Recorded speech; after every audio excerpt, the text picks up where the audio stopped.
Hello and welcome back. We have this beautiful geometry challenge on the board. We are given a right angle triangle. You see it, right angles here. And this side measures 10 units. Here measures 6 units. And inscribed inside is a half circle, such that this half circle, the circumference is touching this hypotenuse at this point, and we are asked to find the area of the shaded part. Now, how do you think you can? What do you think you should do? Don't worry, I'm going to take you through this step by step. It's just so easy, so relax. Now, what you need to do is, if you want to find the area of this shaded, what we just need to do is just for us to get the area of the right angle triangle. Then we now take this half circle away from it. It gives us the area of the shaded. It means that the area of the shaded is equal to area of the triangle subtract the area of the half circle. So this is just what we need to do to get the area of the shaded. Remember that for a triangle, the area is always the base multiplied by the height, then divided by 2. Then for a half circle, you just need to get the area of a full circle, and that gives you pi r squared, then divide it by 2. So this is what we need to do. The question is, how do we get this base height? Now, if you go to this diagram, remember this is your perpendicular height. So this becomes the height of the triangle. This part is the base. And if this is the base, do we know the base? No. So we need to find the base. Now, we also need to know the radius of this half circle for us to do this. Let's take that one at a time. And if you are a returning viewer, thank you for always choosing to learn through us. If you are still new, why not subscribe for the more tips you'll get from us? Make sure your notification bell is on because you get updates from us every day. And if you love what we do, don't forget to give us thumbs up, share with your friends. Thank you. And let's keep doing this to have. So to get the area of triangle, you notice that this is already your right angle triangle. And we are already given two sides of this triangle. Remember, for each time you are working with the size of a right triangle, always use your Pythagorean's theorem. So since we know two sides, to get the third side, using your Pythagorean's theorem, we are going to have the longest side square it is equal to the square of the two tails summed. So you square this and then square the base. So we simplify this. This will give us 100 is equal to 6 squared is 36 plus b squared. So what should we do next? Let's subtract 36 from both sides. So if you do that, this goes off. If you subtract this, it gives us 64. So it means 64 is equal to b squared. And that means that b squared is equal to 64. So what do we do next? To get b, we need to take the square root. So we have b is equal to square root of 64, both the positive and negative. But because you're working with size of a shape, we don't need the negative. So we are going to take this part off. So let's write it one. Let's get the positive square root of 64. So our b gives us 8. The base of this shape is 8 units. Now that we have known the base, can we find the area? Yes. To get the area, we are going to have the area gives us, this is base height divided by 2. The area of the triangle will give us the base, which is 8, multiplied by the height, which is 6, and then divided by 2. Divide this one, here is 4. 4 times 6 gives us 24. So the area of triangle is 24 square units. Now that we have known the area of triangle, let's now find the area of the half circle. To find the area of the half circle, just remember this theorem. For any time you have your circle drawn, and there is a line touching the circumference at a point, this line we say is the tangent line. And the line from the center touching this tangent at this point always makes angle 90. This line is the radius. So we call this the tangent and the radius theorem. Now, this is also applicable if you have a half circle. If you take some part of this circle off, just watch. If you take some part off and have this, is also applicable to this. This theorem applies to half circle also. So let's look at the second theorem. Also look at this. Each time you also have your circle drawn, and there are two tangents meeting at a point. These are two tangents. We said that these two tangents are the same. We call it the tangent and the tangent theorem.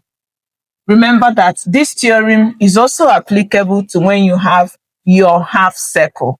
So you can also apply it to your half circle, just like you can see it. If you use your traces, you complete the circle. So you can apply this theorem for half circle. Now let's see how these two theorems help us in answering this question. Remember, from here to here becomes the diameter of the half circle. And if that is true, we can spot the radius. The radius is from the center touching any part of the circumference. So it means that from here down to this end becomes the radius. From here to here is also radius. We can get as many radii as possible. So we can get from here touching this circumference. We can get from here touching any part. But there's this special radius we want to target. And that is the one that moves from here touching this point of contact with this line. Remember that this line becomes the tangent, just like what we explained here. This line becomes the tangent of this particular half circle. So a line from this part touching this also makes angle 90, obeying what we have stated here. So it makes angle 90 at this point. That is your tangent radius theorem. Now, what other information do we need? Remember, from here to here gives you radius.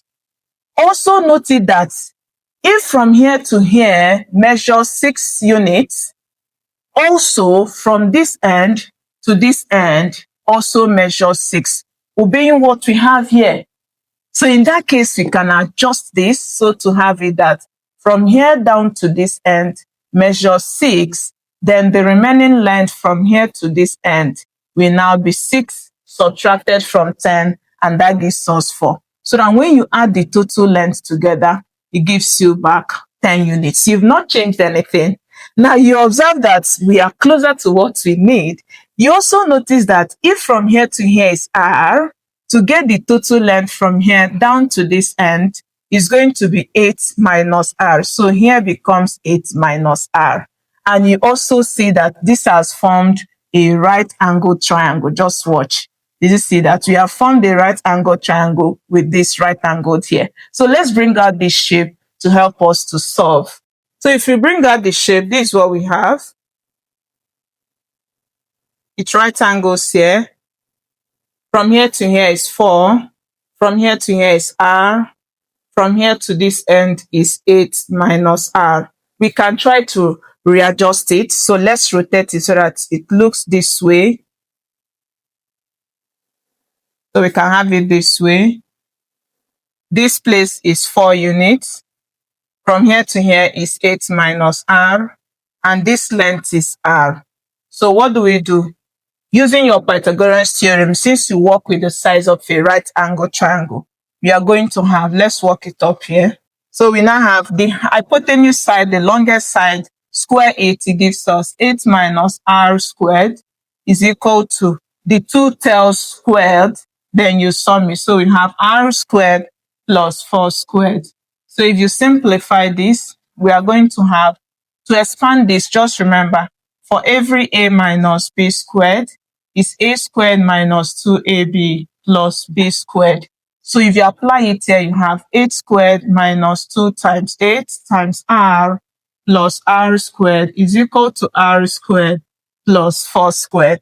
Keep simplifying. So we have, this gives us 64. Multiply this, you have 16R plus R squared is equal to R squared plus 16.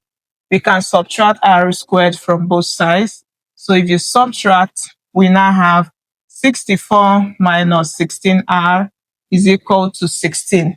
So we keep simplifying. To do that, we are going to subtract 16 from both sides. So if you do that, you have subtract this, it gives us, so we have 48 minus 16R is 0. Let's add 16r to both sides. So if you do that, this goes off. So we now have 48 is equal to 16r. Keep simplifying. 16r is equal to 48. To get r divided by 16, this cancels. We have r, divide this, it gives you 3. So the radius is 3. Now to get the area of the half circle, remember we said is pi r squared divided by 2. So we're going to apply this 3 here, and it gives us area of half circle will give us pi multiplied by radius is 3 squared divided by 2. And that gives us area of half circle. This will give us 9 pi divided by 2. So let's bring these two areas together to have. So we have it that the area of the shaded, we said is area of triangle minus area of half circle. And we also have it that the area of triangle is given as 24. Area of half circle, this is what we have. If you divide this, it gives you 4.5 pi. So this is what you have. So you can leave it this way, as area of shaded is equal to this. So we can leave it this way in squared units. You can also leave it in decimals. So what you do is that area of shaded will be 24 minus, Q this in the calculator, we have 14.1372 approximately. If you subtract this, we have area of shaded will give us, so this gives us approximately 9.8628 squared units.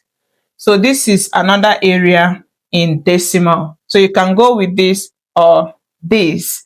And I hope you really learned something. If you did, don't forget to give us thumbs up, share. I'll also be curious to see your own method. Thank you for always choosing to learn through us. I hope to see you in my next video. Do have a lovely day. Bye.